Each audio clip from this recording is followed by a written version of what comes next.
don't keep children for a whole time talking and talking and talking. Teaching children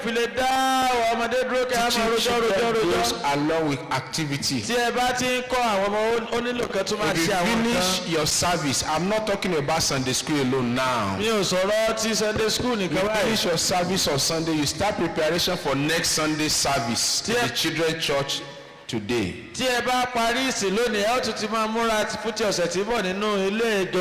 that is why, by God's grace, by the time we have grace to move around, when you invite us to come for training, we want to give us details on how to handle some of this. So I will just give us a kind of peripheral introduction to some things we can do to teach children. Pẹ̀lú oore ọ̀fẹ́ Ọlọ́run nígbà tí ẹ bá pè wá láti wá kọ́ yín ní ẹ̀kọ́ náà lẹ́kùnrẹ́rẹ́ a ó máa kọ́ yín dáradára ṣùgbọ́n ní ìsìn àkànṣe ní elérèfé ni. So we will do some practicals before we go. A ó ṣe àwọn nǹkan ní ṣíṣe kí a tó lọ. Practical. Ní péréte ní and we need this cardboard. A ó dẹ̀ lo àwọn cardboard yìí. And the cardboard is not part of the budget, so somebody brought it.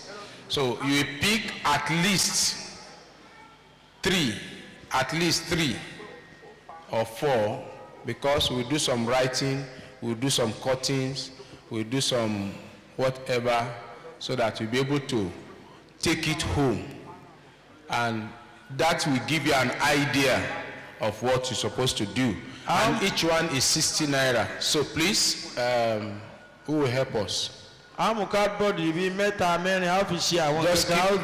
collect it, keep it with you when it's time for you to do the practical yourself.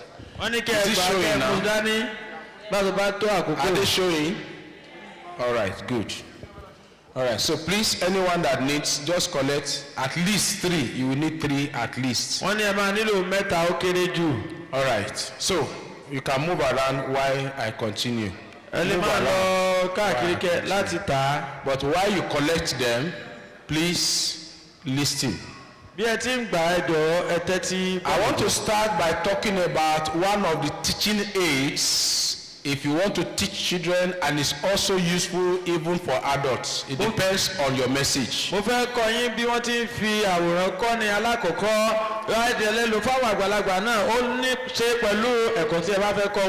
many of us have seen something similar to this one? How many of us have seen something? Just like that notice board, some of the churches have it at the entrance of the church. And what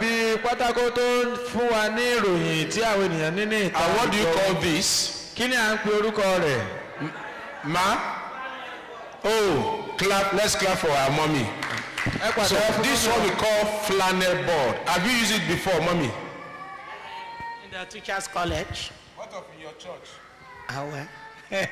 You don't use it. It's an instrument in the children ministry. Those of us that have no flannel board, raise up your hand. How many of you have used it in your church? You have used it in your church. How many of us have not used it before?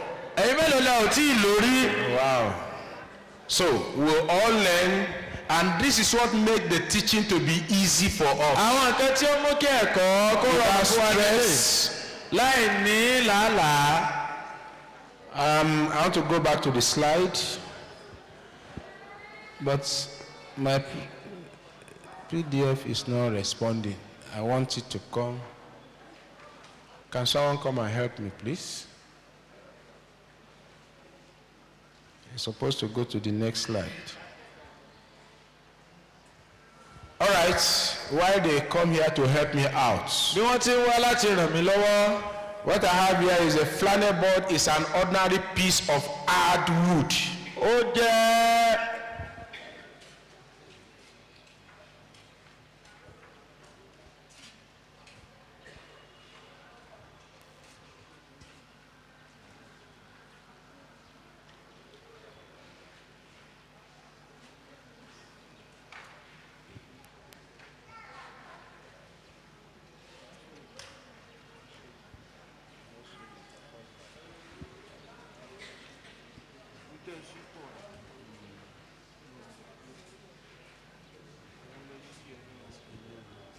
Flannel board.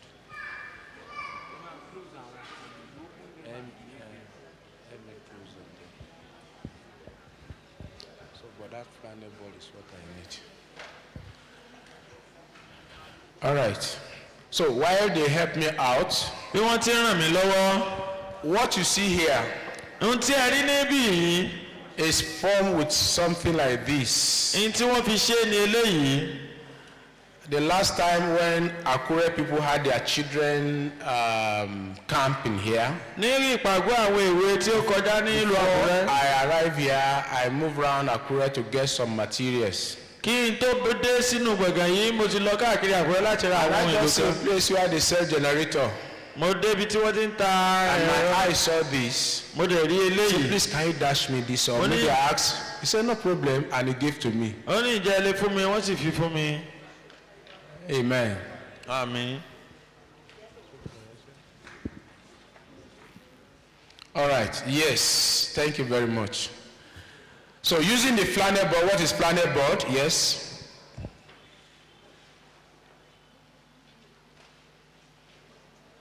What is flannel board? Yeah.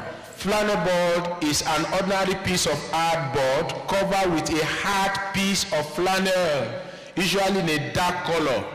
Well, keep reading it there, I will explain. All right?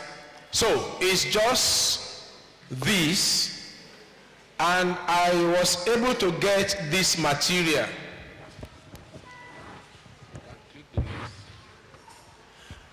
When you go to people that sell tailoring materials, ẹ bá lọ ọ̀dọ̀ àwọn tó ń have tẹ ẹ̀rọ that. You ìránṣọ can make ránṣọ. a flannel board by yourself. ẹ̀yin gan lè ṣe fúnra lára yín. You can use art paper. a lè lo owó pépà láti ṣe. Okay? Then what I did was, I will show you some secrets. When we come for training, you'll be able to practicalize it. So, you see that it is wood at the back, which is just what is there. ó jẹ́ pákó rú ìtẹ̀rí nílẹ̀ yìí. And I wrap it up with that material. mo á fi pépà yìí mo fi yí. I use evostic gum. mo lo gọ́ọ̀mù yìí láti lẹ̀ ẹ́. Before I continue, as a children teacher, you must be creative. gẹ́gẹ́ bí olùkọ́ ìwé ẹ gbọ́dọ̀ jẹ́ ẹni tí ó ronú láti ṣe nǹkan. As a children teacher, sometimes those things we throw into dustbin, they are teaching materials. ọ̀pọ̀lọpọ̀ nǹkan tí ẹ̀ ń jù sínú dustbin ó jẹ́ àwọn nǹkan tí a lè fi kọ́ ìwé. Amen. àmín. Sometimes I feel reluctant to throw away shelters can, that is insecticide. I feel reluctant to throw them away. ìgbà míì ó máa ń ṣe mí bákànbàkàn láti ju àwọn nǹkan nù. Because you can use it to teach children. torí pé ó tún lè lò láti kọ́ ìwé. Amen. Amen. So you have to be creative. ẹ gbọ́dọ̀ jẹ́ ẹni tó ń ronú láti ṣe nǹkan kan. So with gum, I'm able to fold the material around the board. It depends on your board. I bought this one maybe 400 naira at Ibadan last week. Just a yard of it. mo rà ní. You can come across any other material that can stick together and easily come out. ẹ tún lè rí àwọn èlò mìíràn tí ó lè lẹ̀ Please lóṣù give me the yọ. next manual so that just samples of those flannel.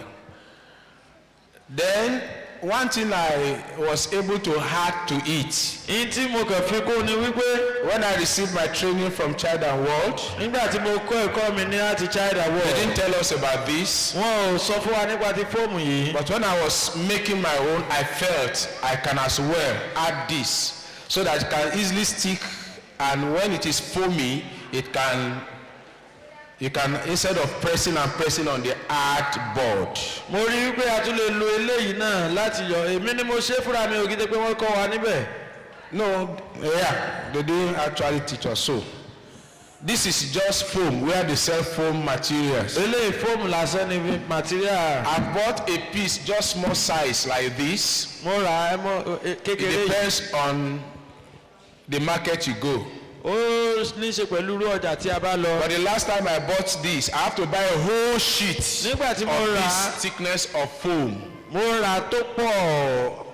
And this is what I need for one flannel board. eléyìí kékeré ni mo nílò fún planet board. Do you have sample of flannel board on there?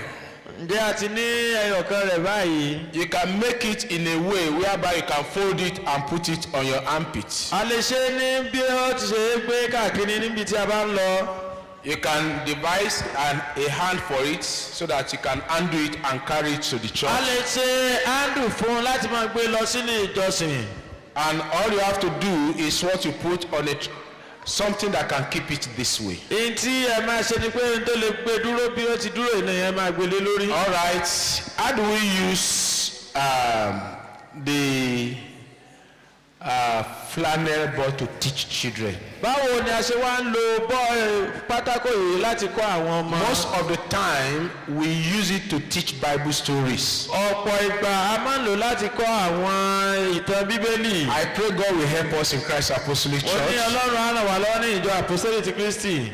that will not just produce Sunday school manual alone. torí pé a ò ní máa ṣe manual àti ilé ẹ̀kọ́ jọ́sìn We'll be nìkan. able to produce teaching material, teaching pictures along with our manuals. ipe a ó tún máa ṣe àwọn tí a ní àwòrán lára rẹ̀ náà pẹ̀lú máa ìkẹ́kọ̀ọ́ ìwé There are ìkẹ́kọ̀ọ́. children ministry that have come to the extent whereby they send Bible story and they have pictures of Abraham, pictures of Isaac, pictures of Jesus, the birth of Jesus Christ with flannel material. It's a matter of cutting it out and using it to teach your children. ọ̀pọ̀lọpọ̀ àwọn ènìyàn ló ti wá àwòrán Ábúráhámù àwòrán Ísákì àti Jákọ́bù tí wọ́n ti lò ó àti ti